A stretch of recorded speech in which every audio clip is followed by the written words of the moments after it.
আসসালামু আলাইকুম প্রিয় দর্শক, অন্য মঞ্চের আলাপচারিতায় আপনাদের সকলকে স্বাগত জানাচ্ছি। সুপ্রিয় দর্শক শ্রোতা মণ্ডলী, আপনারা এই মুহূর্তে আমাকে যে যেখান থেকে দেখছেন এবং পরবর্তীতে যে যেখান থেকে দেখবেন, আপনাদের সকলকে জানাই আমার প্রাণঢালা অভিনন্দন এবং শুভেচ্ছা। আজকে এতক্ষণ আপনারা বুঝেছেন যে আমি কি বিষয়টা নিয়ে কথা বলবো। আমি হেডলাইনে লিখেছি 72 ঘন্টার ভিতরে কি ঘটছে বা ঘটতে যাচ্ছে। এবং রংপুর থেকে, আমি গত ভিডিওতে বলেছি, রংপুর থেকে প্রায় 12,000 সেনা আমাদের বর্ডারের উপরে নিয়ে আসা হয়েছে। আরও যা সেনা আছে তাও নিয়ে আসা হচ্ছে। এবং গতকাল রাত থেকে আপনার ছবিতে যে যে ট্যাঙ্ক কামান যেতে দেখছেন, ট্রাকে, বাসে, গাড়িতে করে, এগুলো সব কালকে এখনও চলছে। এই মুহূর্ত আপনারা যখন এই ভিডিওটা দেখবেন, এই মুহূর্ত পর্যন্ত এগুলো চলছে। সুতরাং এই 72 ঘন্টা আমাদের জন্য খুবই ক্রুশিয়াল মোমেন্ট। অ্যান্ড এই 72 ঘন্টার ভিতরে ইন্ডিয়া মাইরও দিতে পারে, মাইর খাওয়ার ব্যবস্থা করতে পারে আমাদেরকে। বিভিন্ন জন বলতেছে যে এছাড়াও অন্যান্য ঘাঁটিতেও ড্রোন অ্যাটাক হয়েছে বা ইয়ে হয়েছে, তবে সেই বিষয়ে আমি আসলে 100% শিওর না। তবে এটা শিওর যে আগামী 72 ঘন্টার ভেতরে, তার মানে এমনও হতে পারে কাহিনী ঘটে যাবে। আপনারা খেয়াল করেছেন গতকাল রাতে, হ্যাঁ গতকাল রাতে বা পরশুদিন রাতেই ঘোষণা দিছে, নোটাম ঘোষণা হয়েছে 14,000 কিলোমিটার, যেটা আপনার পৃথিবীর ইতিহাসে এত বড় নোটাম আর কখনো হয় নাই। যে 14,000 কিলোমিটার ধরে কোনো দেশ কোনো অস্ত্র প্রশিক্ষণ বা অস্ত্র বিস্ফোরণ এগুলোর জন্য 14,000 কিলোমিটার নেয় না, পুরোটাই ব্লক। এবং পুরো এরিয়ায় আপনাদের ওই যে ব্যানারে যে ছবিটা দেখছেন, এই ধরনের কামান থেকে শুরু করে বিভিন্ন মিসাইল চার্জ করার মতন যত মেশিনপত্র আছে সব ওখানে আছে। পুরো বর্ডারে এই মুহূর্তে 2.5 লক্ষ সেনাবাহিনী আছে। সেনাবাহিনী, ইন্ডিয়ান সেনা। এবং সবচেয়ে মজার বিষয়, আপনার যে সেভেন সিস্টার খেয়ে দিবেন বলছেন, সেইখানে পৃথিবীর সবচেয়ে দুর্ধর্ষ সেনা, যেটাকে গুর্খা সেনা বলা হয়। গুর্খা, এইখানে আমাদের নেপালি এবং ভারতীয় সব পাহাড়ি সেনা, এগুলো গুর্খা। এটা ব্রিটেনে আছে এই সেনাটা, কারণ ব্রিটেন যেহেতু আমাদেরকে আগে রুল করেছিল, ব্রিটেনে ওই গুর্খা সেনা। এবং গুর্খা সেনারা অস্ত্র ছাড়াও শুধুমাত্র একটা ছুরি দিয়েও অস্ত্রধারী 8-10 জনকে এট এ টাইম মারতে পারে। এত দুর্ধর্ষ এই গুর্খা সেনা। ওইটা পুরোটাকে ডেপ্লয়েড করে দেওয়া হয়েছে সেভেন সিস্টারে। আর এই যে ছবি, আমি আরও কিছু ছবি এবং লাইভ ভিডিও করার জন্য আমরা চেষ্টা চালাচ্ছি। যে কোনো মুহূর্তে হয়তো আমরা লাইভ করতে পারি ওই অঞ্চলগুলো, পুরো বাংলাদেশের পুরো বর্ডারটা, ইন্ডিয়া বাংলাদেশের সমস্ত বর্ডারে পুরোটাতে লাইভ করার জন্য চেষ্টা চলছে। হয়তো সফল হতে পারি, যদি হতে পারি তাহলে সাথে সাথে আপনাদেরকে লাইভে করে দেখাবো যে কী অবস্থা। এবং যতটুকু এই মুহূর্তে পর্যন্ত খবর পাচ্ছি, তাতে হচ্ছে যে ইন্ডিয়া হয়তো সার্জিক্যাল স্ট্রাইক করে দিতে পারে বাংলাদেশের উপরে। এবং গত 2 দিন ধরে তিন বাহিনী সহ ব্যাপক মিটিং মিছিল করছে, ব্যাপক মিটিং করছে প্রতিদিন। মানুষ যাতে খবর না নেয় যে আসলে ভেতরে ইন্ডিয়া বাংলাদেশের টেনশনটা কোথায় কি যাচ্ছে, কোথায় কি হচ্ছে, যে কোনো কিছু হচ্ছে কি না, এগুলো। এবং রংপুর থেকে, আমি গত ভিডিওতে বলেছি, রংপুর থেকে প্রায় 12,000 সেনা আমাদের বর্ডারের উপরে নিয়ে আসা হয়েছে। আরও যা সেনা আছে তাও নিয়ে আসা হচ্ছে। এবং গতকাল রাত থেকে আপনার ছবিতে যে যে ট্যাঙ্ক কামান যেতে দেখছেন, ট্রাকে, বাসে, গাড়িতে করে, এগুলো সব কালকে এখনও চলছে। এই মুহূর্ত আপনারা যখন এই ভিডিওটা দেখবেন, এই মুহূর্ত পর্যন্ত এগুলো চলছে। সুতরাং এই 72 ঘন্টা আমাদের জন্য খুবই ক্রুশিয়াল মোমেন্ট। অ্যান্ড এই 72 ঘন্টার ভিতরে ইন্ডিয়া মাইরও দিতে পারে, মাইর খাওয়ার ব্যবস্থা করতে পারে আমাদেরকে। দেশে একটা অস্থিতিশীল পরিস্থিতির সৃষ্টি হতে পারে। এবং ঢাকা শহরের ভেতরে, আজকের যা খবর, ঢাকা শহরের ভেতরে 6টা আস্তানা অলরেডি চিহ্নিত করা হয়েছে। এবং এগুলোর সবচেয়ে বড় বড় মাদ্রাসা যেই আছে, এই ধরনের 2-3টা আছে। এবং সাথে আরও কিছু স্পট আছে যেগুলোকে চিহ্নিত করা হয়েছে যে জঙ্গি আস্তানা বলে। এবং এইখানে নাকি প্রশিক্ষিত পাকিস্তানি গোয়েন্দা সংস্থার শত শত লোক আছে। এবং তারা যে কোনো মুহূর্তে যে কোনো কিছু ঘটাইতে পারে, যার কারণে আপনার একটা সতর্কতা জারি করছে, যেটা বাংলাদেশের কোনো পত্র পত্রিকা বা টিভিতে বলে নাই। কিন্তু গভর্নমেন্টে বলে নাই। এটা গোয়েন্দা সংস্থার যে সতর্কতাটা, গোয়েন্দা সংস্থা সরাসরি এনএসআই ডিজিএফআই, বাংলাদেশের এনএসআই ডিজিএফআই স্বরাষ্ট্র মন্ত্রণালয়ের যে সতর্কতা পাঠাইছে সেটা বলছি। সেটা হচ্ছে যে ঢাকার খিলক্ষেত কনকর্ড অ্যাপার্টমেন্ট ও পাশে পিঙ্ক সিটি ডুপ্লেক্স আবাসিক এলাকা। পাকিস্তানের জঙ্গি সংগঠনের বড় সামরিক নেতা জাকির খান ও আইএসআই এর সদস্যরা অবস্থান করছে। গোয়েন্দা রিপোর্ট, বাংলাদেশের গোয়েন্দা রিপোর্ট। ঢাকায় পাকিস্তানি এম্বাসিতে তাদের পৃষ্ঠপোষকতায় ও বাংলাদেশের কিছু পাকিস্তানপন্থী অফিসার দেখভাল করছে এগুলো। Pink city duplex pink city duplex আবাসিক বাংলাদেশের জঙ্গি সহ বিমান বিধ্বংসী রকেট লঞ্চার, ভারী অস্ত্র যোগান, প্রশিক্ষণ দিচ্ছে, যেখান দিয়ে বিমান উঠানামা করে এয়ারপোর্টের অপোজিটে, জাস্ট ঢাকা এয়ারপোর্টের অপোজিটে। এটা হচ্ছে যে একদম সরাসরি গোয়েন্দা রিপোর্ট, এটা বাংলাদেশের গোয়েন্দা রিপোর্ট। এবং এইসব জায়গায়, এই জন্য বলছি 72 ঘন্টার মধ্যে এইসব জায়গায় হয়তো অ্যাটাক হয়ে যেতে পারে। এই যে জায়গাগুলোর কথা বলছি, একটু দূরে থাকুন, সকলে একটু দূরে থাকুন। আগামী 72 ঘন্টা যে কোনো মুহূর্তে যে কোনো কিছু ঘটবে।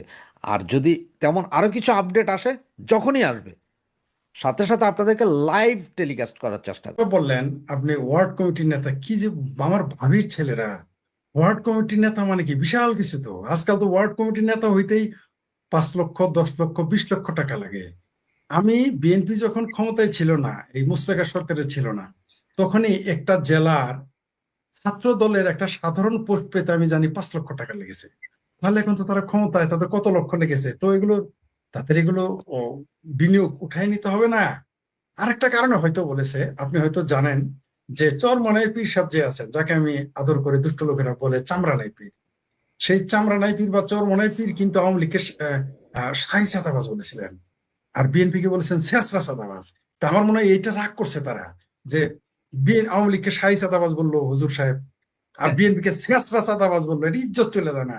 সেই জন্যই তারা বোধহয় ওয়ার্ড কমিটির লোক এই কথা বলেছে, ওয়ার্ড কমিটির একজন ছাত্র, যে যেই আসুক না কেন, যে তাকে তারেক রহমান আসলে তাকে সাদা দিতে হবে। ভাগ্যিস সে বলে নাই যে চৌথ আসমান থেকে হজরত ঈসা আলাইহিস সালাম আসলে সাদা দিতে হবে। এটাই আলহামদুলিল্লাহ বলেন। আর তারেক রহমানের বিরুদ্ধে এটা তারা বলতেই পারে, কারণ তারেক রহমানকে সে দেখেছে যে তার নেতাকে আমার আরেক ভাবির পোলা, ওই কি যেন প্রধান, তার পোলা, আমার আরেক ভাবির পোলা, তার পোলা বলেছে তারেক রহমান হচ্ছে কুলাঙ্গার। তার নেতাকে কুলাঙ্গার বলতে পারে, তারপর জামাত বলছে এটা কুলাঙ্গারের সরকার। তাহলে কুলাঙ্গারের সরকার, কুলাঙ্গার প্রধানমন্ত্রী বলতে পারলে, আর আমার এই ছোটখাটো গাজীপুরের, তাও আবার আমার শ্বশুরের এলাকা, এই গাজীপুরের ভাবির পোলাকে একটু বলতে পারে না যে তারেক রহমান আসলো? তিনি গাজীপুরকে মহা উন্নত পর্যায়ে নিয়ে গেলেন শাহী চাঁদাবাজে রূপান্তরিত হতে চাওয়ার জন্য, মনে হয় এটা বলেছে। এটা আপনারা রাগ করেন না, এটা তাদের হক। যেমন জামাতেদের হক আছে, যাদের বউ, যাদের স্বামী প্রবাসে থাকে, এমনকি যারা আওয়ামী লীগ করে তাদের বউ যেমন তাদের হক, তেমনি আমাদের ভাবির পোলাদের হক আছে। তারেক রহমান কেন ভাগ্যিস বলে নাই যে কবর থেকে যদি জিয়াউর রহমান খালেদা জিয়া উঠেও আসে, খালাম্মা উঠে আসে, তারপরেও আমরা চাঁদা নিব? এর জন্যই বরং তাদের ধন্যবাদ দেওয়া উচিত যে এই কথাটা অন্তত বলে নাই। কারণ এই সরকারের আমলে কিন্তু, এই সরকার এবং আগের সরকার, তথাকথিত সরকার, এদের আমলে কিন্তু কবর থেকে লাশ পুরানোর রেকর্ড এদের আছে, কবর পুরানো। ভাগ্যিস বলে নাই যে, আবারও বলতেছি আমি সরি, যে তারেক রহমান তো দূরের কথা, তার বাবা কবর থেকে উঠে আসলো, তার মা কবর থেকে উঠে আসলেও আমরা চাঁদা নিব। এটা সে যে বলে না, এটা আমাদের আলহামদুলিল্লাহ বলতে হবে।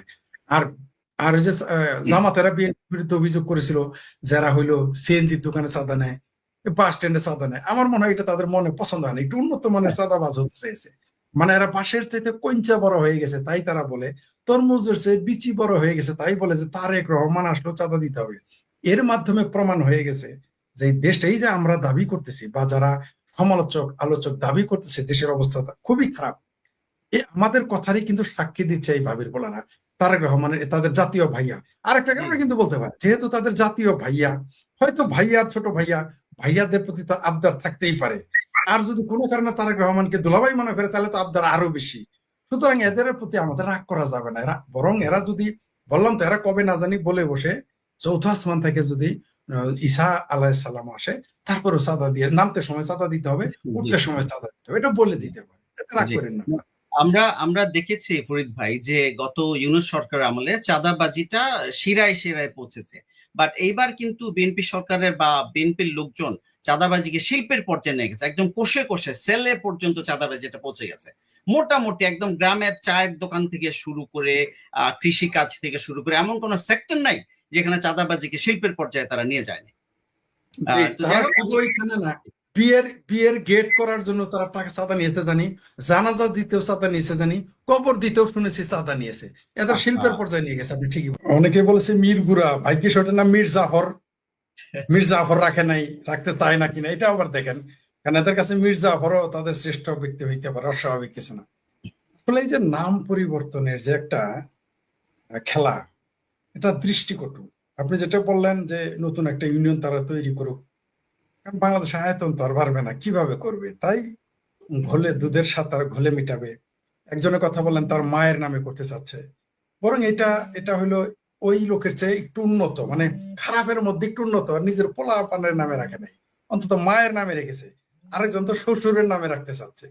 তো এই যে যে কখনো মায়ের নামের জায়গায় শাশুড়ি, শ্বশুরের নাম, পোলা পানের নাম, আমাদের আলহামদুলিল্লাহ পাঠ করতে হবে, কবে না জানি বলে ফেলে তাদের বাড়ির কাজের বুয়ার নামে, বরং বগুড়াকে ফাতেমা নগর না লিখে ফেললে হয়। এটা নিয়ে আবার একটু চিন্তা করেন, অদূর ভবিষ্যতে যদি ঢাকা সিটিকে ফাতেমা নগর বা বগুড়াকে ফাতেমা নগর বানায়, তাতেও আমরা অবাক হওয়ার কিছু আমরা দেখছি না।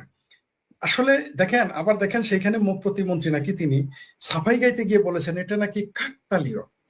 কাকতালীয় কাকতালীয় বলে ওইটা জিন্দাপীর ফরিদের বাড়ি লিখছিল না কেন?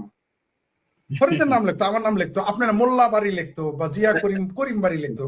তো এরা হচ্ছে জামাল পীরা পাগলা, ডিমের হালি 3টায় বেছে 5টায় কিনে, 5টায় মানে 3টায় কিনে 5টায় বেছে না, মানে এদের ভুল করে এদের লাভ হয়, ভুল করে তার পোলার নামে বানাইছে। ভুল, আচ্ছা শিবগঞ্জ উপজেলা, সেটা নাম কেটে তার বংশের নামে লিখতে হবে কেন? তার বংশের কি অবদান আছে বাংলাদেশের ভূমির জন্য? মীর বাড়ির লোকজন যদি মুক্তিযোদ্ধা হইতো তাও 2খান কথা ছিল। আসলে সেখানে সাম্প্রদায়িক একটা বিষয় আছে, নাম শিবগঞ্জ, এটা তাদের ভালো লাগে না, ওটাও আমরা বুঝি। মানে তারা এক ঢেলে 2 পাখি মারছে, তার জন্য দেখেন প্রতিবাদ কম। আবার দেখেন ইউনিয়ন গ্রামের নাম লেখে দিগন্ত, নাকি তার পোলা সীমান্ত। আবার টিটকারি দিয়েছে যে সীমান্ত ব্যাংক কবে নামার কথা বলে, সীমান্ত এক্সপ্রেস না কবে আমার, মানে চোরি পে চোরি। এই যে বিএনপির এমপি প্রতিমন্ত্রী চোরি পে চোরি ফের বেশি না চোরি। এই জন্য সম্ভবত একটা সক্রেটিস বলেছিলেন নাকি প্লেটো, আমার মনে নাই, তিনি বলেছিলেন যে অন্যায় করে যদি স্বীকার না করে, এটা হচ্ছে আরেকটা অপরাধ, মহাপরাধ। মানে একদিকে আর অন্যায় করতেছে, আবার সেটা সাফাই গাওয়ার জন্য। এখন এরা তো জামাত যদি করতো তাহলে ফতোয়া আনতো কোরআন হাদিস থেকে, নবী রাসূল দেও ফতোয়া দিত যে নবীর নামে দেশ বানাইছে। আমাদের নবীও কিন্তু তার নামে তার জায়গা বানায় নাই, যে মোহাম্মদপুর, রাইট? জি, তার পিতার নামে বানায় নাই আব্দুল্লাহপুর, তার মাতার নামেও বানায় নাই আমিনানগর, রাইট? এগুলো কিন্তু তার নামেও বানায় নাই। বলতে পারতো নবীর সুন্নত, সেও কিন্তু সুযোগ নাই। না। জামাত যদি করতে, এরা ফতোয়া একটা হাজির করে ফেলতো যে সীমান্ত উড়ন্ত। আবার দেখেন উড়ন্ত কি দুরন্তকে আবার দূরত্ব কি যেন একটা গোঁজামিল দিয়েছে। আমাদের মন্ত্রী মশাইরা বাংলাদেশের মানুষকে এত বোকা যদি মনে করে, তাহলে তিনি ভুল করবেন। বাংলাদেশের মানুষ এত বোকা না। ওটা নাকি কাকতালীয়, তার পুত্রের নামে হয়ে গেছে। তার কাকতালীয় ভাবে আমার নাম কেন হইল না? কাকতালীয় আপনি তো ভাবে আপনার নাম প্রতিমন্ত্রী কেন না, হইল? আপনি তো প্রতিমন্ত্রী না, তাই কাকতালীয় হয় নাই। জি, এই যে তাহলে তাহলে ঘটনা ওইখানে। অর্থাৎ যেহেতু আমি প্রতিমন্ত্রী, যেহেতু আমি মুসলেকা মন্ত্রী, যেহেতু আমি মুসলেকা প্রতিমন্ত্রী, মুসলেকা এমপি, মুসলেকা সরকারের, সুতরাং এটা কাকতালীয় হয়েছে। কাকতালীয় কেবল তাদের বেলায় ঘটে, আমাদের বেলায় ঘটে না, এবং ঘটবে না, কারণ আমরা কাকতালীয় ভাবে ওটা করতে দেব না। আমরা এটা কাকতালীয় ব্যাপারও এটা ঘটবে না আমাদের বেলায়, কিন্তু তার বেলায় ঘটবে। তাদের কাছে বঙ্গবন্ধুর নাম করলে নামে যদি হয় সেটা বিরাট অপরাধ, শেখ হ্যাঁ, হাসিনার নামে হলে তো আরো বড় অপরাধ, তারপরে শেখ রেহানার নামে হলে তো কথাই নাই। ঠিক আছে, বঙ্গবন্ধুর পাঠ্যসূচিতে তার ভাষণ দিলে এদের গা জ্বলে, কিন্তু সেইখানে ওই যে তালিবর্ষ ও অন্তস্থ একারা আদি তার গল্প আসতে পারবে। এমনকি এমনকি বিশেষ আলোচনায় আসতে পারে সংসদে স্বাধীনতা বিরোধীদের, কিন্তু বঙ্গবন্ধুর নামে এদের চুলকানি, এদের চুলকানি শেখ মুজিব নামে, এদের চুলকানি জয় বাংলা নামে, এদের চুলকানি শেখ হাসিনা নামে, এদের চুলকানি আওয়ামী লীগ নামে, এদের চুলকানি হলো মুক্তিযুদ্ধ শব্দ। এরা ভুল করে ওই দিকে কিন্তু যায় না। কেউ শাশুড়ির নামে, কেউ শ্বশুরের নামে, কেউ পোলার নামে, কেউ মায়ের নামে, কেউ খালার নামে, মানে কি আর বল, কবে না জানি শালা শালির নামেও শুরু করে দিবে আর নাম, এলাকার নাম বদলানো। এখন মনে করেন ঢাকা শহরটা যদি আমাদের ওই যে ভাবির ছেলে, আর একটা কি সাদেক ভাইয়ের ছেলে, যাই ওটা ভাবির ছেলে বলা যাবে না, ওটা সাদেক ভাইয়ের ছেলে, আমরা জানি, ইশরাক, সাদেক ভাইয়ের ছেলে বললাম। ইশরাক, জি জি, ইশরাক নাকি কি যেন, আমার অনেক ভাই ভাবি তো কয়েকজনের নাম মনে রাখবো। তো এই ইশরাক যদি আবার বলে ফেলে যে ঢাকা শহরে 2 জায়গা আছে, তাদের 2 কাজের মেয়ের নামে উত্তর ঢাকা দক্ষিণ ঢাকার জায়গার নাম পাল্টে ফেলতে পারে, আমাদের কিছুই বলার থাকবে না, কিছুই বলার থাকবে না। এরা তবে এই দেশে যা ঘটতেছে পুরো সার্কাস, একটা একটা দেশ এইভাবে চলতে পারে? এই দেশের অর্থনীতি নিয়ে কথা নাই, শিক্ষানীতি নিয়ে কথা নাই, গণতন্ত্রের প্রশ্ন নাই, সংবিধানের কথা নাই, মুক্তিযুদ্ধের প্রশ্ন নাই, এমনকি মানে যা পাগলও বুঝেনি বিনিয়োগের কথা পর্যন্ত নেই। আরে বাবা, বিনিয়োগ হলে তো দুইটা বাটপারি করেও খাইতে পারতা, তাইলে তো বিনিয়োগ হলে তো কিছু চান্দা ধান্দা করে খাইতে পারতা। কারণ প্রধানমন্ত্রীর অনুমতি ছাড়া প্রধানমন্ত্রীও ঠেকাইতে পারবে না তোমাদের চাঁদাবাজি। তাইলে তো এই যে পদ্মা ব্রিজের নিচের মাটি কামড়ায় খাইতে হবে না। প্রথম যার কথা বলছি ওর নাম হলো কিশোর পাশা ইমন। খুব ব্রিলিয়ান্ট একটা ছেলে, ইয়াং, অ্যারাউন্ড 30 হবে বয়স, ইঞ্জিনিয়ার বা কিছু একটা, যুক্তরাষ্ট্রে থাকে, প্রায় ভিডিও করে এবং সে নাস্তিক, স্বঘোষিত নাস্তিক, কিন্তু জুলাইতে সে জঙ্গি দেখে না। এই নিয়ে সে অনেক কটু কথা বলে, জুলাই জনগণের আন্দোলন ইত্যাদি ইত্যাদি বলে। কিন্তু দেখেন, একজন চোখ খোলা মানুষই তো জুলাইতে জঙ্গি দেখতে পায়, তাহলে একজন নাস্তিক কেন দেখতে পায় না? যে ছেলেটার কথা বলছি, ছেলেটাকে আমার স্নেহ করতে ইচ্ছে করে, কারণ ও অনেক জায়গায় কিন্তু অনেক যৌক্তিক কথা বলে, কিন্তু জুলাইতে এসে কিন্তু ও আর সেখানে চরমপন্থী দেখে না। এটা অদ্ভুত লাগে আমার কাছে। ও দেখে না যে জুলাইতে যারা নেতৃত্ব দিয়েছে, হাসনাতকে দেখে না, তারপরে সার্জিসকে দেখে না। সে আচ্ছা, হাসনাত সার্জিসকে দেখে নাও বুঝতে পারে, ও ওই যে আরেকটা ছেলে আছে না লম্বা, আক্তার, ওকে দেখে না। এটা সত্য যে জুলাই জঙ্গি উত্থানে এর মধ্যে অনেক ধরনের সিওডো অজঙ্গি আছে, সুবিধাবাদী আছে, কিন্তু মূল জিনিসটা তো জঙ্গিরা করেছে। এই যে কিশোর ছেলেটা যেভাবে ওর মতামত প্রকাশ করে, আমি খুবই সুখী যে ও যুক্তরাষ্ট্রে, ও যদি বাংলাদেশে থাকতো, এই জুলাইয়ের যে হাসনাতি, কিন্তু ও যেভাবে কথাবার্তা বলে, এই ছেলেটাকে হাসনাত কিন্তু একটা স্টেডিয়ামে নিয়ে কিংবা খোলা মাঠে নিয়ে কিন্তু হাসনাত, সার্জিস, আক্তার এরাই কিন্তু জবাই করতো, সোজাসুজি জবাই করতো। আপনাদের হয়তো অবাক লাগছে যে আমি হয়তো বাড়তি কথা বলছি, বেশি কথা বলছি, বাড়িয়ে বলছি, না, একদম না। আপনারা দেখেন নাই এই জঙ্গিগুলা 5 আগস্টের আগে যখন তারা উত্থানটা করছিল, ওরা পতাকাকে পাগড়ির মতো বেঁধে তারপরে মুক্তিযুদ্ধের নামে, বঙ্গবন্ধুর নামে স্লোগান দিয়েছে না? তারপরে ওরা কি করেছে? যেই উত্থানে ওরা জিতে গেল, তখন ওরা বঙ্গবন্ধুর বাড়ি ভেঙে ফেলে, বঙ্গবন্ধুর বাড়ি তো না, আমাদের হেরিটেজ, বঙ্গবন্ধুর ভাস্কর্য ভেঙে ফেলে, পুরোপুরি 71কে অস্বীকার করে, সবকিছু করেছে। তাও কিন্তু এই কিশোর কিন্তু ওখানে কিন্তু সে জঙ্গি দেখে না। কেন দেখে না জানেন? এই ছেলেটা শুনলাম যে সেও কিন্তু কলকাতা থেকে এসেছে, তার ফ্যামিলি কলকাতা থেকে বাংলাদেশে স্থানান্তরিত হয়েছে। আমাদের সমস্যাটা হয়ে গেল কি, এই যে 47 সালে দেশ বিভাগ, হিন্দু মুসলিম যে ঘৃণা, দাঙ্গা এগুলো হয়েছে, এর কারণে যে মানুষগুলো এক দেশ থেকে আরেক দেশে স্থানান্তরিত হয়ে গেছে, ওদের মগজের একটা অংশ চিরকালের জন্য কিন্তু বিকল হয়ে গেছে। এটা সবচেয়ে প্রকৃষ্ট উদাহরণ হলো বদরুদ্দিন উমর। নিজে একজন নাস্তিক হওয়া সত্ত্বেও বদরুদ্দিন উমর সারা জীবন পাকিস্তানকে ভালোবেসে গেছে। এই জন্য শেখ হাসিনা বঙ্গবন্ধুকে সারা জীবন সে কিন্তু গালাগালি করে গেছে। কিশোরের আসল কষ্টটা আমি কিছু জানি না। আপনারা হয়তো বলবেন যে কিশোরকে নিয়ে আলোচনার কিছু আছে কি? আমি মনে করি আছে। এরা কিন্তু ব্রিলিয়ান্ট, এরা সমাজকে প্রভাবিত করতে পারে, আর 5 জন তরুণকে ওরা ওদের মতো করে বুঝাতে পারে, এবং ওর অনেক কথা কিন্তু সঠিক। কিন্তু জুলাইতে এসে সে কিন্তু অন্ধ হয়ে যায়, এবং এটা ব্যাখ্যা করা কিন্তু খুব বেশি কঠিন না। আপনি দেখবেন পরিবারে আমরা অনেক সময় পিতার প্রতি অন্ধ থাকি, অর্থাৎ তার 5 জনের যে দোষটা দেখি, আমার পিতার কাছে সেই দোষ থাকলে আমি সেটা দেখি না। সন্তানের ক্ষেত্রে এটা হয়, মায়ের ক্ষেত্রে এটা হয়। এই যে দেশ থেকে বিতাড়িত এই মুসলমানগুলা, ওদেরও একই অবস্থা হয়। ওরা জঙ্গিদের কোনো দোষ দেখে না। এর কারণ হলো জঙ্গিরাই কেবল ওদেরকে ওদের সেই কল্পনার স্বপ্ন রাজ্যটা দিতে পারে। সেটা কি? সেটা হলো জিন্না সাহেব কিংবা ভারত যারা ভাগ করেছে, বা ভারতের যে নেতাগুলো ছিল দেশ ভাগের সময়, তাদের ব্যর্থতার ফলে যে একটা মুসলিম রাষ্ট্র গঠিত হলো, একটা হিন্দু রাষ্ট্র গঠিত হলো, ওই কল্পনাটা এরা বেশিরভাগ কিন্তু ত্যাগ করতে পারে নাই।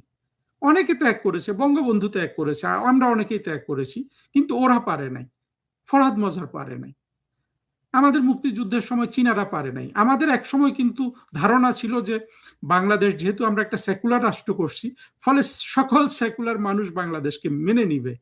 কিন্তু জুলাই জঙ্গি উত্থানের পর আমাদের কাছে এটা স্পষ্ট হয়ে গেছে যে আসলে এটা ঠিক অত সরল সমীকরণ নয়।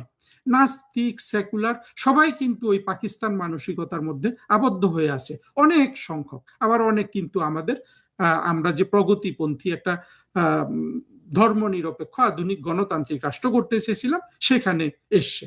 ফলে কিশোরকে কিন্তু আমি দোষ দেই না, ওর যে পরিস্থিতি সেখানে কোনো না কোনো জায়গায় একটা বড় সমস্যা আছে।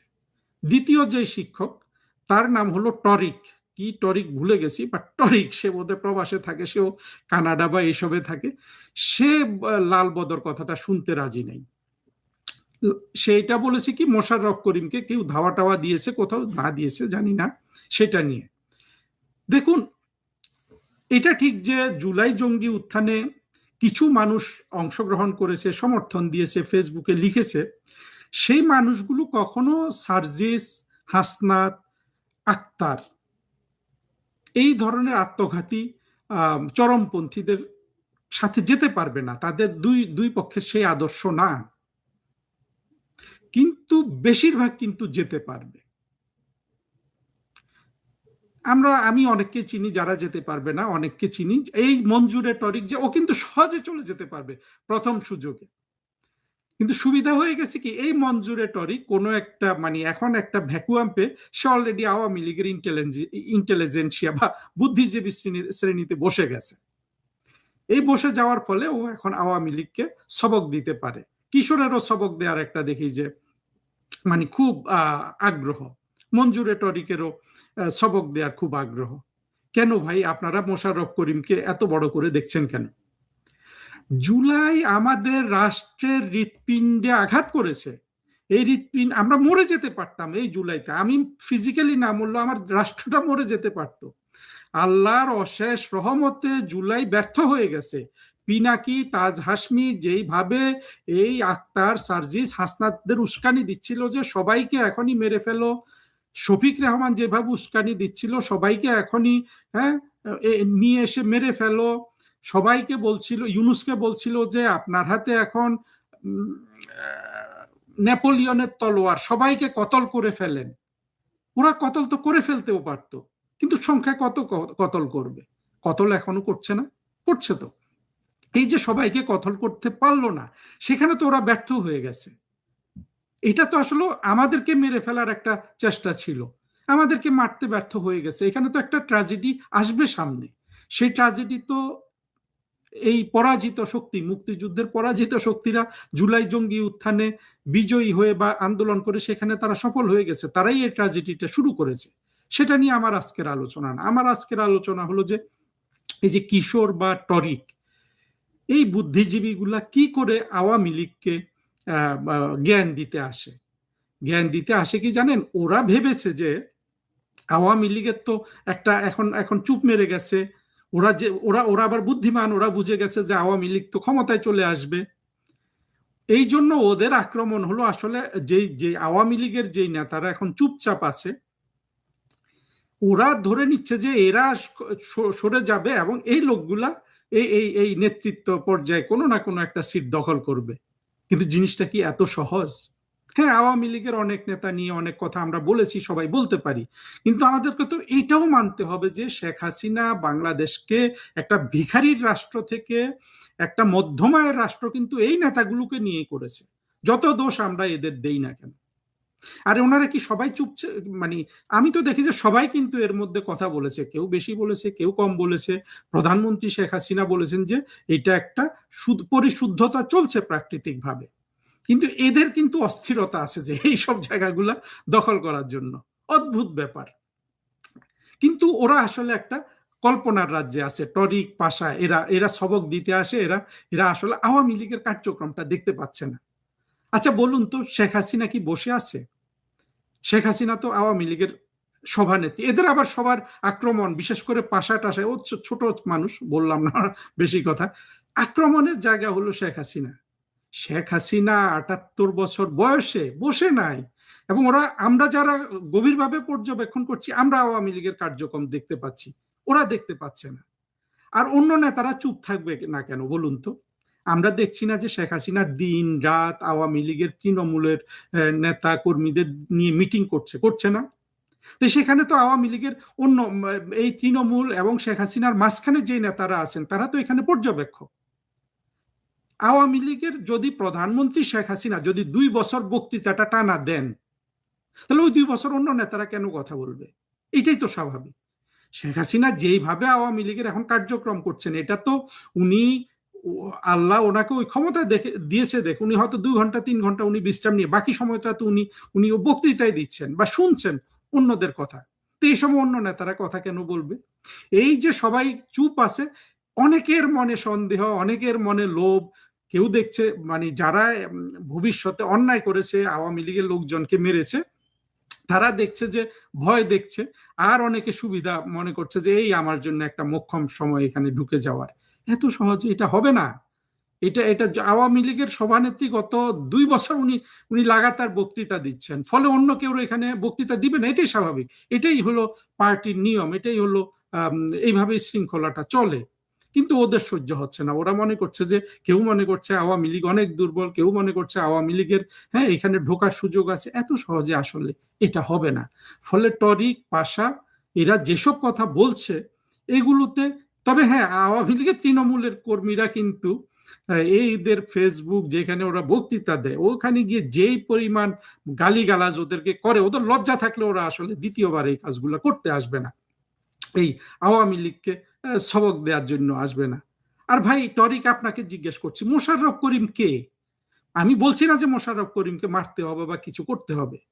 জুলাইতে আমাদের কলিজায় আঘাত লেগেছে, আমরা মরে যেতে পারতাম, আমাদের রাষ্ট্র মরে যেতে পারতো। আমরা তো ইউনূসকেই, আপনি চিন্তা করেন তো ইউনূসের কি দশা হবে ভবিষ্যতে। আপনি সেখানে মোশাররফ করিমকে নিয়ে চিন্তিত।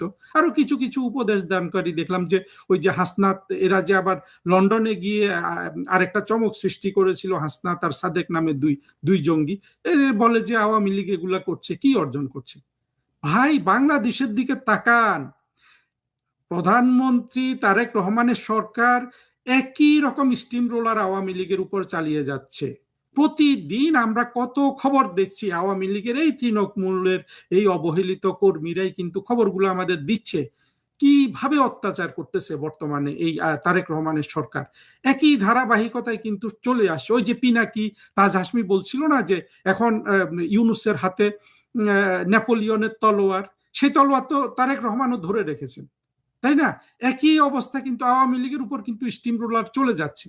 সেই জায়গায় আপনারা হাসনাতকে একটা ডিম মারলো, ওইটা দেখছেন। ওই মোশাররফ করিমকে একটা থাপ্পড় দিল, ওইটা দেখছেন। কিন্তু এই যে লোকগুলাকে বাংলাদেশে খুন করে ফেলতেছে, বাড়িঘর থেকে উচ্ছেদ করছে, সব জ্বালিয়ে দিচ্ছে, সেগুলো আপনারা দেখেন না। তার তুলনায় এটা কি জিনিস? এই ইউরোপ আমেরিকাতে কেউ কাউকে খুন করতে পারে? পেছনে পেছনে ওরা এই আত্মঘাতী জঙ্গিগুলো এখনো তো বুঝতে পারছে না ভবিষ্যতে ওদের জন্য কি বিপদ আসছে। আমি তো বরঞ্চ ওদেরকে উপদেশ দিতে চাই যে তোমরা যেখানে আসো পালিয়ে যাও, কারণ বাংলাদেশে একটা ভীষণ ট্র্যাজেডি আসতেছে, এইটা কেউ ঠেকিয়ে রাখতে পারবে না। আওয়ামী লীগ বাংলাদেশ স্বাধীন করেছে, বাংলাদেশের স্বাধীনতা যুদ্ধ করেছে। বঙ্গবন্ধু শেখ মুজিবুর রহমান জীবন যৌবন সব দিয়ে দেশটাকে স্বাধীন করেছে। ওই কত বছর বঙ্গবন্ধু জেলে ছিল, এগুলো একটু হিসাব নিয়ে দেখেন। আওয়ামী লীগের দাবি এই দেশের উপর কতটা, এগুলো ইতিহাসটা না চিন্তা করলে আপনারা বুঝতে পারবেন না। দেশটা আওয়ামী লীগের, দেশটা শেখ হাসিনার বাপের, এইটা ফিজিক্যালি সত্য। সেইখানে শেখ হাসিনার বাপ, শেখ হাসিনা এবং তাদের সমর্থকদের আপনারা বাংলাদেশ থেকে বের করে দিবেন, এইটা কিন্তু দুরাশা। ওই আঙ্গিকে সবাই চিন্তা করবেন, আর দেখবেন যে আওয়ামী লীগ এখন পূর্ণ প্রস্তুতি নিচ্ছে শেখ হাসিনার নেতৃত্বে। সেইখানে খুব সহজে কেউ ঢুকে যাবেন এইটা বোধহয় ভবিষ্যতে আর হবে না। ফলে এইসব অর্বাচীনের মতো লেকচার দিতে পারেন, কিন্তু সেখানে আসলে আমাদেরকে বিশেষ করে আমাদের মুক্তিযুদ্ধের পক্ষে শক্তি এখন আগের যে কোনো সময় চেয়ে বেশি সচেতন, তবে আমাদের সচেতনতাটাকে আমাদের ধরে রাখতে হবে। ডক্টর ইউনূস যে ভয়ঙ্কর দুর্বৃত্তায়ন চালু করে গেছে বাংলাদেশে, সমাজের সভ্যতা শিষ্টাচার ধ্বংস করে দিয়েছে, মুক্তিযুদ্ধের চেতনা সহ যে ভয়াবহ ক্ষতি করেছে, যা পুষিয়ে উঠতে দীর্ঘকাল বিলম্ব হবে। যারা ডক্টর ইউনূসকে সমর্থন করে বা শেখ হাসিনা বিরোধী আন্দোলন করে বাংলাদেশকে উত্তাল করতে সাহায্য করেছিলেন, তাদের কিছু লোকের বিভিন্ন সময়ে আত্মোপলব্ধি নিয়ে যে সকল কথা, সেগুলো নিয়ে আজ আপনাদের সামনে কথা বলতে চাই। আমরা প্রথমেই এনবিআর এর সাবেক চেয়ারম্যান বদিউর রহমানের কথা শুনি, তিনি কিভাবে দেখছেন সবকিছুকে। জীবদ্দশা দেখবো কোনা খোদা না খাস্তা, আল্লাহ যদি দেখায় যে ইউনুস সেন্টার যদি এরকম ভাঙে, ইউনুসের গ্রামের সব বিল্ডিং যদি এরকম ভাঙে যেটা সে শিখাই দিছে, তখন বোঝা যাবে যে মানুষকে এরকম প্রতিশোধ নিতে পারে। ইউনুস সাহেব রাজনীতি করতে আসেন নাই, প্রতিশোধ নিতে আসেনটাকে নষ্ট করে দিয়েছে ইউনুস। প্রতিশোধের জন্য আমি শেখ হাসিনার বাড়ি যে গত সপ্তাহে হাঁটতে গেছিলাম শুক্রবারে, ওখান দিয়ে দেখলাম সময় কি বদলায়। এখন তার বাড়িতে কারা ঢুকতেছে, কারা বেরোচ্ছে। হার্ডিং ব্রিজ ভাঙবো না, এটা থাকবে, ব্রিটিশ করেছে, কিন্তু পদ্মা সেতুর নিচের মাটি কেটে নিয়ে যাব। কি ষড়যন্ত্র সেটা বুঝতে বড় কঠিন হবে। তারপরে আমাদের কার্জন হল থাকবে বহাল তবিয়তে, কিন্তু এখানে ওই যে বঙ্গবন্ধুর নামের বাড়ি 32 নাম্বার থাকবে না। তাইলে আমরা অন্য বাইরের দেশের দাসত্ব সেটাকে স্বীকার করব, আমাদের জাতির পিতা বঙ্গবন্ধুরটাকে রাখতে চাইব না। এইগুলো তো ইতিহাস মেনে নেবে না, এটা ঘুরে চলে আসবে। জীবদ্দশা দেখবো কোনা খোদা না খাস্তা। এটা তার আলোচনার একটি পার্ট। আমরা আরো কয়েকটি বিষয় একটু শুনি, তারপর আমরা কথা বলবো।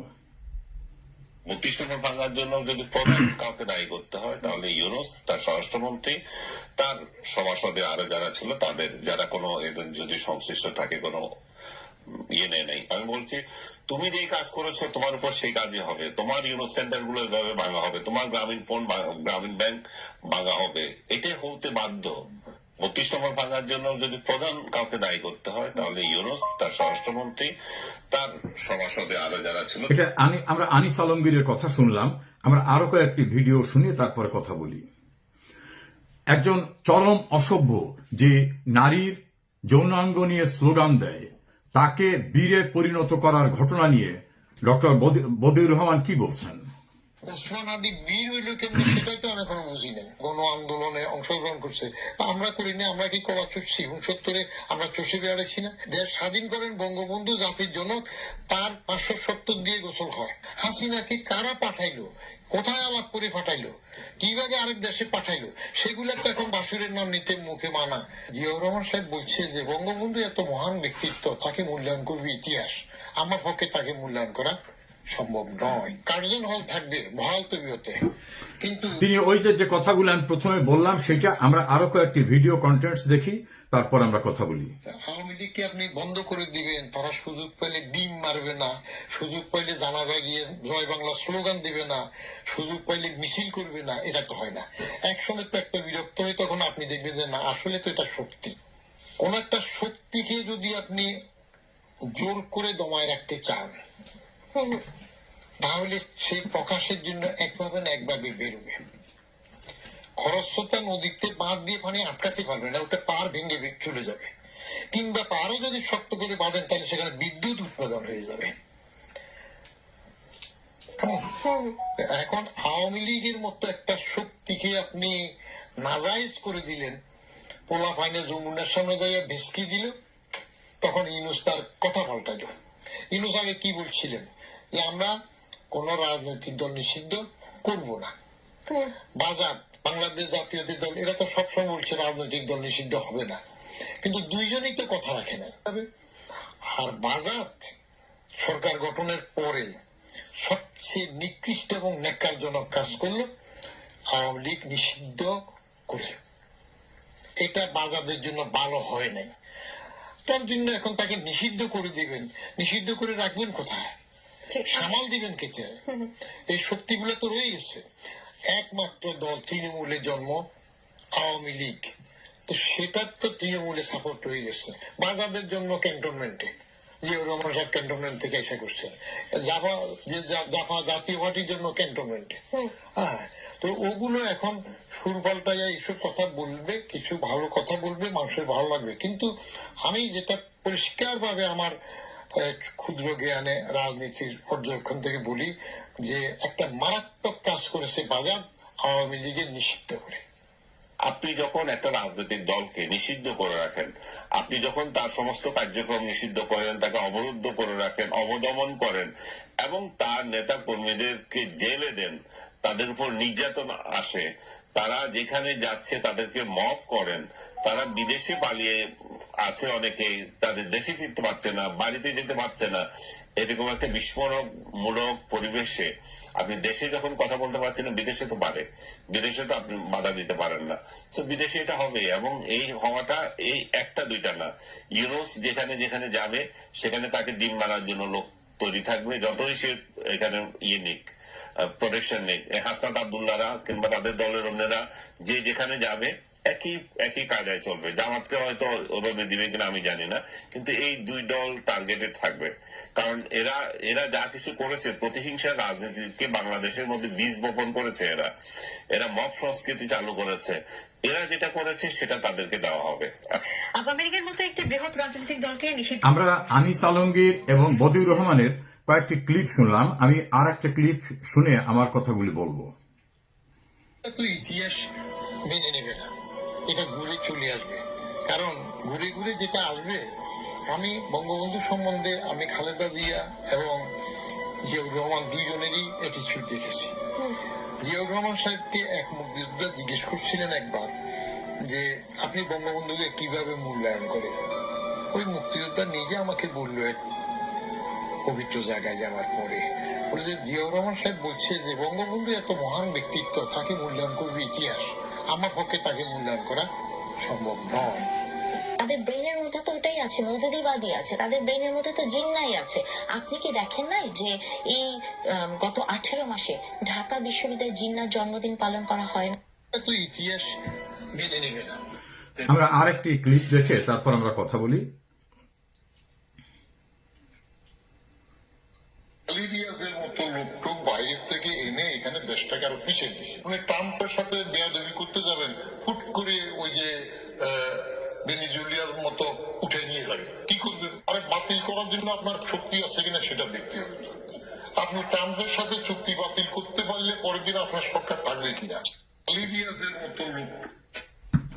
এনবিআর এর সাবেক চেয়ারম্যান বদিউর রহমান, আনিস আলমগীর এবং আর একজন নারী শিক্ষিকার কিছু মতামত শুনলাম। বঙ্গবন্ধু বাঙালি জাতির ইতিহাসের সর্বশ্রেষ্ঠ সন্তান। বঙ্গবন্ধুর নেতৃত্বেই বাঙালি জাতি পরাধীনতার শৃঙ্খল ভেঙে স্বাধীন সার্বভৌমত্ব পেয়েছে। সেই বঙ্গবন্ধুর সারা জীবনের সমস্ত কর্মময় স্মৃতি মুছে দেবার জন্য ধানমন্ডির ৩২ নম্বর সড়কে বঙ্গবন্ধু ভবন গুড়িয়ে দেওয়া, যে আওয়ামী লীগের নেতৃত্বে ৭৭ বছরে বাঙালি জাতির সবচেয়ে গৌরবময় অর্জন এসেছে, সেই আওয়ামী লীগকে ধ্বংস করার জন্য ডক্টর ইউনুস যে প্রতিহিংসা চরিতার্থ করার জন্য বিদেশিদের সাহায্যে ক্ষমতা এসেছিল, তার কৃতকর্মকে বৈধতা দিল বিএনপি। এবং এই ধারাবাহিকতা যারা যারা সম্পৃক্ত আছে তাদের পরিণতি কি হতে পারে সে বিষয়ে তাদের মতামত শুনলেন।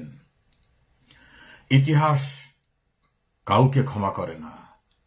স্বাধীনতার পরাজিত শত্রুরা দেশের এবং দেশের বাইরে মহান মুক্তিযুদ্ধে যারা সরাসরি বিরোধিতা করেছিল এবং তাদের যারা বিদেশ থেকে সাহায্য করেছিল এবং দেশের অভ্যন্তরে যারা স্বাধীনতা চায়নি, তারা প্রতিশোধ দিতে নানা রূপে নানা নামে আবির্ভূত হয়ে যে ভয়ঙ্কর ঘটনা ঘটেছে, যার চূড়ান্ত বহিঃপ্রকাশ 2024 সালের জুলাইয়ের সন্ত্রাস।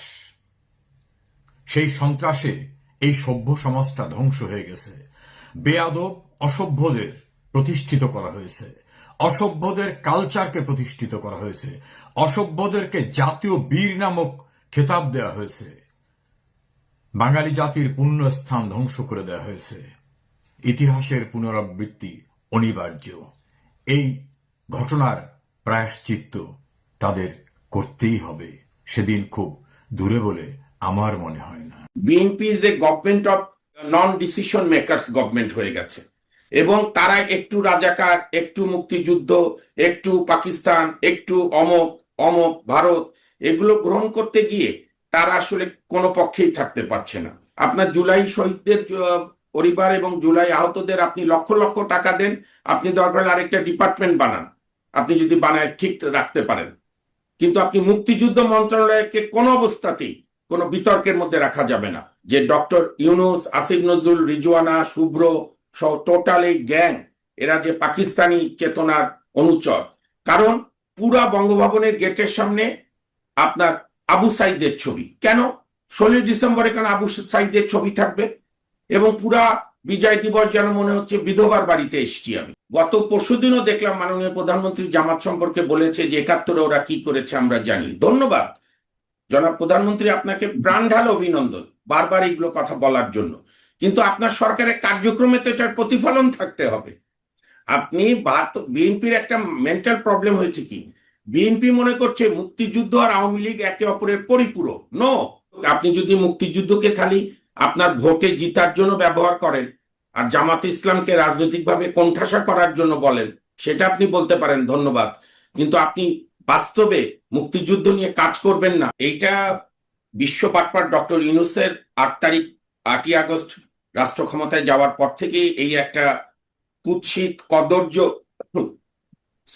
প্রতিযোগিতা জামাত, মৌলবাদী, 71-এর স্বাধীনতা বিরোধী রাজাকার আল বদর এবং কিছু বামপন্থী যারাও মুক্তিযুদ্ধকে দুই কুকুরের লড়াই বলেছিল, এই সব শক্তি মিলে ইউনূসের নেতৃত্বে এই কাজগুলো করেছিল। আপনার মনে আছে সেই মার্কিন যুক্তরাষ্ট্রে ইউনূসের কুখ্যাত সেই সাক্ষাৎকার যে রিসেট বাটনে চাপ দিয়ে দিয়েছে, অর্থাৎ পাকিস্তানের দিকে ফিরে যাচ্ছে।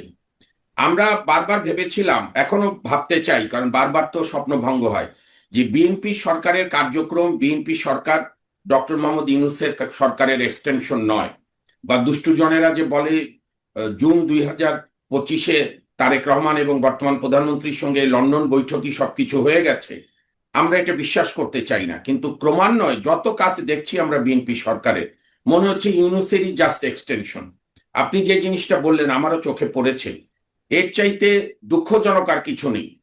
জুলাই আন্দোলনে যারা মারা গেছেন, আহত হয়েছেন, তাদের প্রতি সম্মান রেখেই বলছি, তারা নিজেরাও নিশ্চয়ই চায় না যে তাদেরকে মুক্তিযুদ্ধ সঙ্গে কম্পেয়ার করা হোক, কিংবা এই ভাতাটা বোধের প্রস্তাব, ভাতা কন্ট্রোলও করবে, নিয়ন্ত্রণ ব্যবস্থাপনা করবেন মুক্তিযুদ্ধ মন্ত্রণালয়।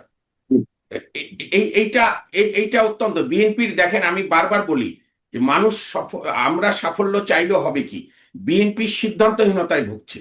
BNP is a government of non decision makers government হয়ে গেছে, এবং তারা একটু রাজাকার, একটু মুক্তিযুদ্ধ, একটু পাকিস্তান, একটু অমক অমক ভারত, এগুলো গ্রহণ করতে গিয়ে তারা আসলে কোনো পক্ষেই থাকতে পারছে না। আমার বক্তব্য, প্রথম কথা, জুলাই আন্দোলন বাংলাদেশের মানুষ বা যারাই করেছিল, জনগণেরও সম্পৃক্ততা ছিল, সেটা হচ্ছে শোষণ মুক্তি, বৈষম্যর বিরুদ্ধে। নিশ্চয়ই জুলাই শহীদ যারা আন্দোলনে যারা হয়েছে তারা ভাতা পাওয়ার জন্য করেনি। এই ভাতা কালচার করে এই আন্দোলনকে, জুলাই আন্দোলনকে বরং বিতর্কিত করা হচ্ছে। আমি বরং এমপি সাহেবদের কাছে বলে তো লাভ নেই, সরকারের সিদ্ধান্ত, সরকারকে বলবো যে এটা অন্য কোনো পদ্ধতিতে করা। আর এই যে মুক্তিযুদ্ধকে মিলিয়ে দেওয়া, মুক্তিযুদ্ধ মন্ত্রণালয়ের প্রকৃত কাজ হচ্ছে মুক্তিযুদ্ধের স্মৃতি, মুক্তিযুদ্ধের চেতনাকে সংরক্ষণ করা। আমার প্রশ্ন, তাহলে আজকে নূর হোসেনের বাবা মাকে ভাতা দেওয়া হয় না কেন? বা ডাক্তার শামসুল আলম মিলন 90-এর গণঅভ্যুত্থানে শহীদ হয়েছিল, সেলিম, দেলোয়ার, তিতাস, রমিজ, বসুনিয়া, আপনার ডাক্তার মইজুদ্দিন, ফাত্তা, ডাক্তার জেহাদ, এবং ওই 90-এর গণঅভ্যুত্থানের পরে নির্বাচনের মাধ্যমে তো ক্ষমতা এসেছিল বিএনপি, বেগম খালেদা জিয়ার নেতৃত্বাধীন। তাহলে ওই আন্দোলনের শহীদদের কি অযোগ্যতা, বা ওই আন্দোলনে আহতদের পরিবারের? এটি অত্যন্ত আমি বলবো বিএনপি সরকারের কাঁধে ইউনূস সরকারের ভূত এখনো চেপে আছে, এবং এই সিন্দাবাদের ভূত বিএনপিকে কতদূর ভোগাবে এটা বিএনপির সিদ্ধান্ত নিক। এইটা আমি মনে করি কোন অবস্থাতে এটা সঠিক হয়নি।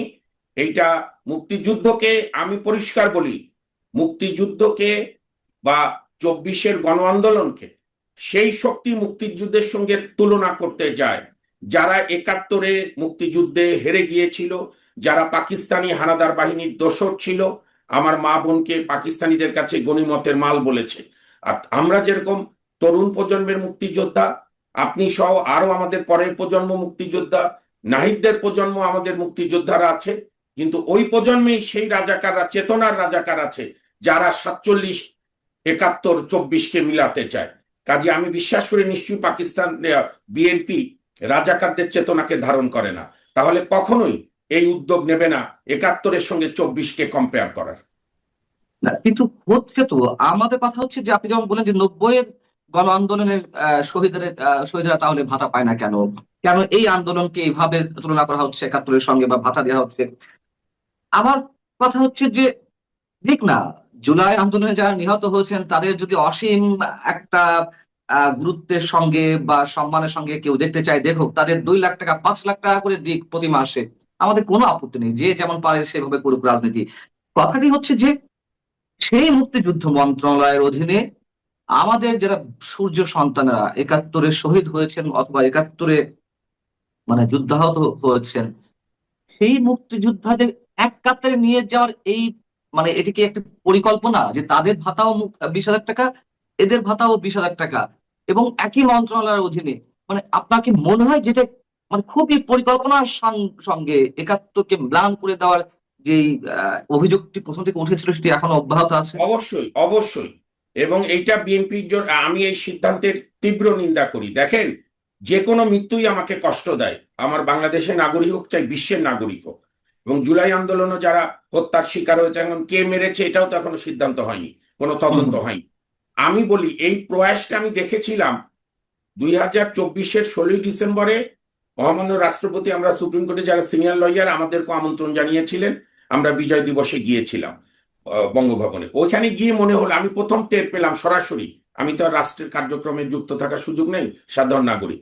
ওই প্রথম আমি বুঝলাম যে ডক্টর ইউনূস, আসিফ নজরুল, রিজওয়ানা, শুভ্র সহ টোটাল এই গ্যাং, এরা যে পাকিস্তানি চেতনার অনুচর। কারণ পুরা বঙ্গভবনের গেটের সামনে আপনার আবু সাইদের ছবি, কেন 16 ডিসেম্বরে কেন আবু সাইদের ছবি থাকবে?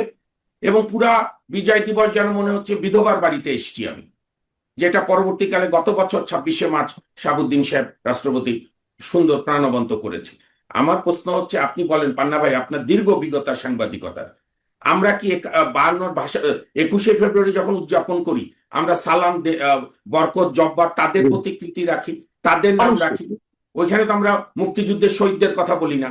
আবার মুক্তিযুদ্ধের 16 ডিসেম্বর, 26শে মার্চে আমরা গণহত্যা, বুদ্ধিজীবী হত্যা, আমরা তাদের হত্যার কথা বলি।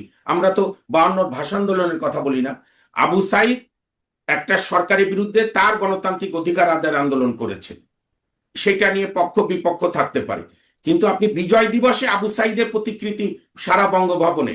এবং এই যে মুক্তিযুদ্ধকে যারা নিজেদের পরাজয় মনে করে, যারা 71-এ পরাজয় মনে করেছে, এখনো নতুন প্রজন্মের কিছুকে বিভ্রান্ত করেছে, বিএনপি সেইটাকে উৎসাহ দিচ্ছে, বিএনপি সরকার এই বাজেটের প্রস্তাবের মধ্য দিয়ে।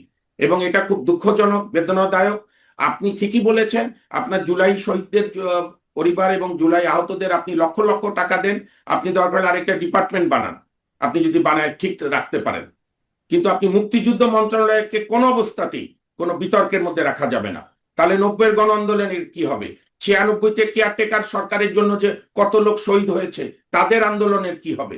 2006 যারা কেয়ারটেকার ব্যবস্থা চালু রাখার জন্য আন্দোলনে শহীদ হয়েছিল, তাদের কি হবে? আমি একদম নির্মোহভাবে বলছি, আপনি তো মানে যে আন্দোলনে বিএনপি নাই, সেই আন্দোলন তো নাপাক না। 96-তে তো কেয়ারটেকারের জন্য বাংলাদেশের মানুষ ব্যাপক গণ আন্দোলন করেছে, অনেক লোক শহীদ হয়েছে।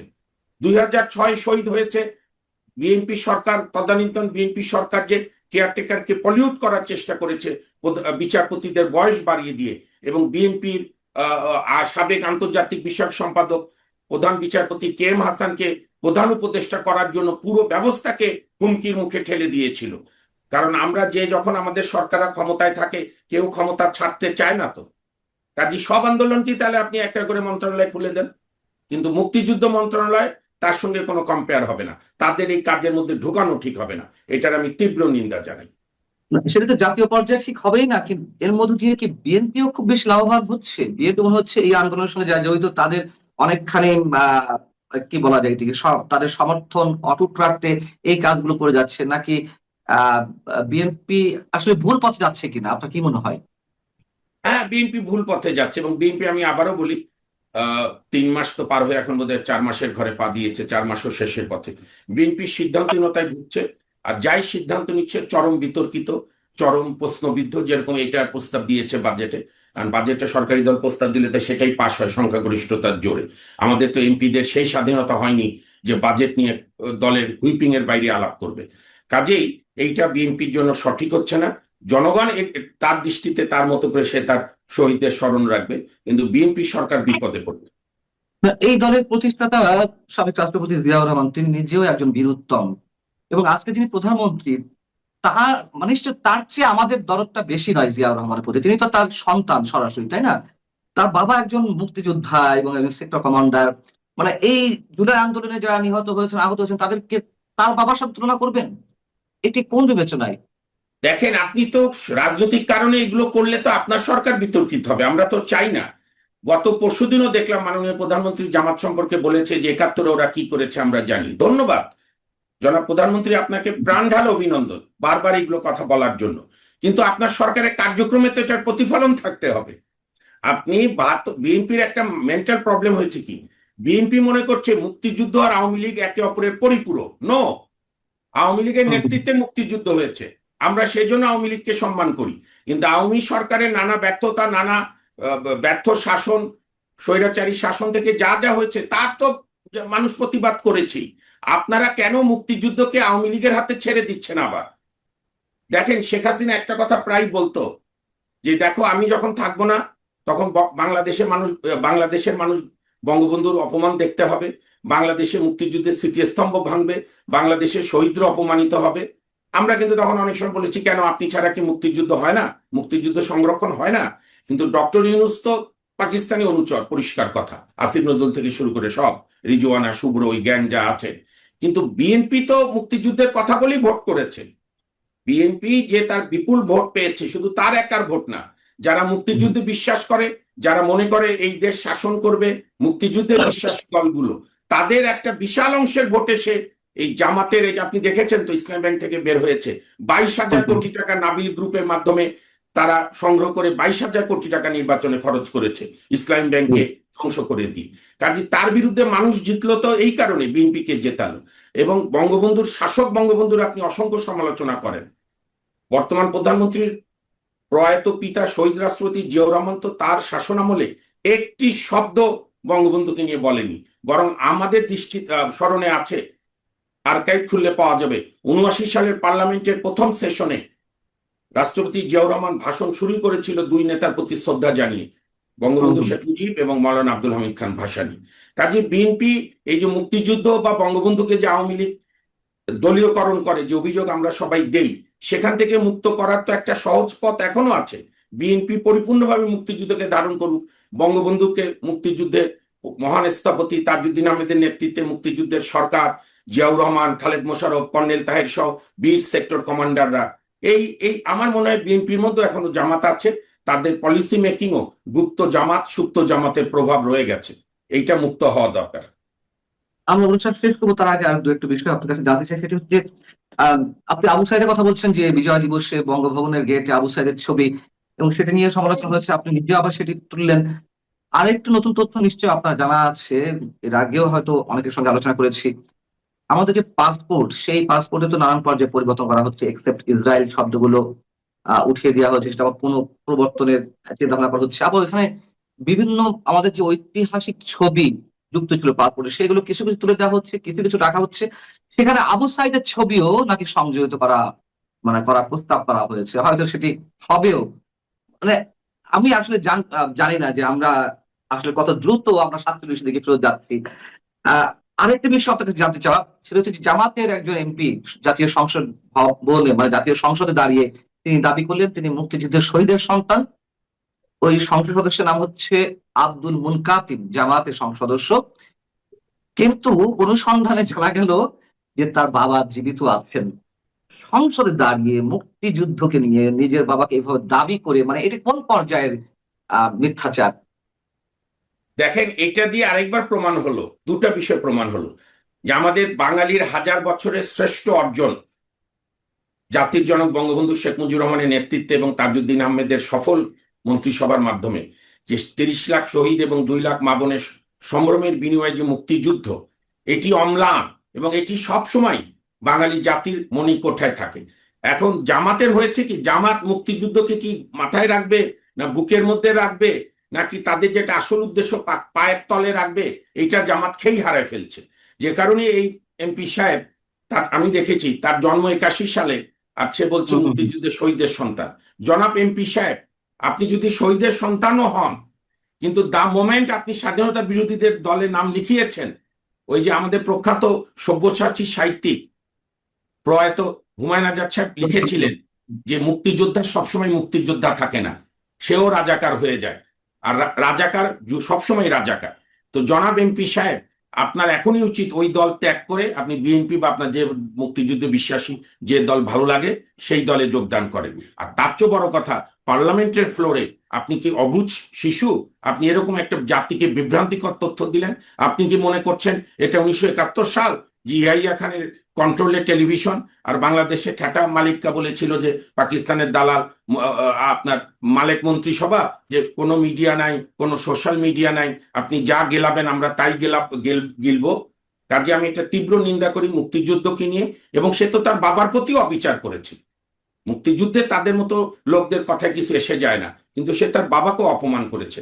আর আপনি যেটা আরেকটু বললেন, আবু সাইদ ছবি পাসপোর্টের মধ্যে দেওয়ার কথা বলছিলেন, দেখেন এতে সবচেয়ে অপমান হবে আবু সাইদ, কারণ সরকার পরিবর্তন হলে এগুলো বাদ হবে এবং অন্যভাবে চিত্রিত হবে। এই অতিরিক্ত বাড়াবাড়ি করতে গিয়ে যেরকম মুক্তিযুদ্ধকেও আওয়ামী লীগ বিতর্কের মধ্যে ফেলে দিয়েছিল, ইউনূস তো জুলাইকে বিতর্কিত করে গেছে। কোথায় কোনো আওয়াজ নাই, কিছু নাই, মার্কিন যুক্তরাষ্ট্রে গিয়ে মাহফুজ আলমকে কি মাস্টার মাইন্ড এই সেই, আর এখন বিএনপি এগুলো বাড়াবাড়ি করছে। এইটা হচ্ছে জুলাই যারা মারা গেছেন বা শহীদ বলে তাদেরকে অপমান করার এটা হচ্ছে একটা পদ্ধতি আমি মনে করি। পাসপোর্টের 7 বীরশ্রেষ্ঠ যে কারোর ছবি থাকতে পারে, বঙ্গবন্ধুর ছবি, রাজনৈতিক অবস্থা থেকে নিশ্চয়ই বঙ্গবন্ধুর ছবি আমরা এখন মানে আশা করতে পারি না, কিন্তু 7 বীরশ্রেষ্ঠের ছবি অথবা অন্য কোনো শহীদের ছবি না দিয়ে মুক্তিযুদ্ধের আবু সাইদের ছবি দেওয়ার চিন্তা ভাবনা করা হচ্ছে। আমরা আসলে বলতে বলতে একটা পর্যায়ে হয়তো সবাই নীরব হয়ে যাবে। আরেকটা বিষয় হচ্ছে, ছোট করে যদি জানতে চাই, ডক্টর ইউনূস যা করছিলেন, ডক্টর ইউনূসের সময় একজন মুক্তিযুদ্ধ বিষয়ক উপদেষ্টা ছিলেন ফারুকী আজম, তিনি নাকি মুক্তিযোদ্ধা ছিলেন, অথচ মুক্তিযুদ্ধের যে অসংখ্য স্মৃতি নিদর্শন ধ্বংস করে দেওয়া হলো, বুলডোজার দিয়ে ঘুরিয়ে দেওয়া হলো, সেগুলো রিবিল করার জন্য বা সংস্কারের জন্য কোনো উদ্যোগ তো নেওয়াই হলো না 2 বছরে বা 1.5 বছরে। আমাদের যে নতুন মুক্তিযুদ্ধ বিষয়ক মন্ত্রী আহমদ আজম সাহেব, তিনিও এ পর্যন্ত মুক্তিযুদ্ধের যে স্মৃতিচিহ্নগুলো ধ্বংস করা হয়েছে, ভাস্কর্যগুলো গুড়িয়ে দেওয়া হয়েছে, বা মুক্তিযুদ্ধ বিষয়ে তেমন কোনো কিছু উল্লেখ করেননি। সেই তালিকা অথবা এই জুলাই আন্দোলনে যারা নিহত হয়েছেন তাদের ভাতা ইত্যাদি ইত্যাদি নিয়ে ব্যস্ত আছে। আমরা পার্থক্যটা কিভাবে করবো যে ছোট হয়ে? না, কোনো পার্থক্য দেখছি না। এটা মনেই হচ্ছে ডক্টর ইউনূস সরকারের এক্সটেনশন। এবং আমি সতর্ক করে দিতে চাই, মুক্তিযুদ্ধ এবং মুক্তিযুদ্ধের স্মৃতি নিয়ে যদি বিএনপি ইউনূস সাহেবের মতো খেলাধুলা করে বা করছে, এইটা সবচেয়ে ক্ষতি হবে বিএনপি। বাংলাদেশের মানুষ কিন্তু এগুলো বেশি দিন মানবে না, কারণ আপনার এমনি সরকারেও মানুষ কম্পেয়ার শুরু করবে যে আগে কি ছিল এখন কি হচ্ছে। তার সঙ্গে যদি আপনি মুক্তিযুদ্ধকে খালি আপনার ভোটে জিতার জন্য ব্যবহার করেন আর জামাত ইসলামকে রাজনৈতিকভাবে কোণঠাসা করার জন্য বলেন, সেটা আপনি বলতে পারেন ধন্যবাদ, কিন্তু আপনি বাস্তবে মুক্তিযুদ্ধ নিয়ে কাজ করবেন না। আমি তো আপনার এই বহুল প্রচারিত এই টকশোর মাধ্যমে আমি দাবি না, আমি একজন মুক্তিযোদ্ধার সন্তান হিসাবে আমি আহ্বান জানাতে চাই, অনতি বিলম্বে মুক্তিযুদ্ধের যত স্মৃতিস্তম্ভ ভেঙেছে এই মবতন্ত্র করে ইউনূসরা, সেগুলো পুনর্নির্মাণের উদ্যোগ নিতে হবে। এবং বিএনপিরই উচিত হবে 32 নম্বর সংস্কার করার জন্য একটা নাগরিক কমিটি গঠন করা। আমরা তো এই উদারতা দেখতে চাই। ওই বাসায় তো শহীদ রাষ্ট্রপতি জিয়াউর রহমান, বেগম খালেদা জিয়া 72 থেকে 75 একাধিকবার গিয়েছেন, এবং এটা নিয়ে তো কোনো আপনার লজ্জার কোনো সংকট নাই। বঙ্গবন্ধুর বাড়ি নির্মাণ করলে বিএনপির জনপ্রিয়তা কমবে না। বঙ্গবন্ধু বাড়ি না তো মুক্তিযুদ্ধ জাদুঘর, বরং বিএনপির উদারতা প্রকাশ পাবে। আমরা তো এখনো এই সরকারের সাফল্য চাই, কারণ আমরা কতবার ব্যর্থ হব, কতবার মানুষের স্বপ্ন ভঙ্গ হবে, কিন্তু আমি তো সেই লক্ষণ দেখছি না। এটা খুবই উদ্বেগের বিষয়। বিএনপির সকল কর্মকাণ্ডে মনে হচ্ছে যেন ডক্টর মোহাম্মদ ইউনূসের গভর্নমেন্টের এক্সটেনশন। এটা করা ঠিক হবে না, এটা বিএনপির জন্য ক্ষতির কারণ হবে। সময় থাকতে না বুঝলে, পরে না বুঝতে পারলে তখন আর বলেও লাভ হবে না।